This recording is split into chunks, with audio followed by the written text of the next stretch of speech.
भोसले जो आहे तो सराईत गुन्हेगार असून त्यानं या ठिकाणी यातील फिर्यादी गौतम कसबे यास त्याच्या व्यवसायामध्ये यश येत नसल्यामुळं त्याच्याकडनं 2 लाख रुपयाची मागणी केली आणि पूजा घालण्यासाठी त्याला आग्रहित केलं आणि त्यासाठी त्यानं जवळपास 50,000 रुपये स्वीकारलेले होते.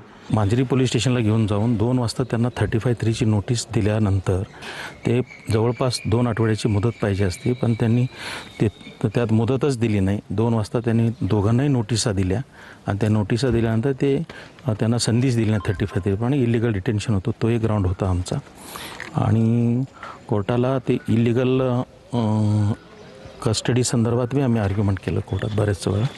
सगळं कोर्टाने ते कन्सिडर करून त्यांना 2 दिवस पोलीस कस्टडी दिली.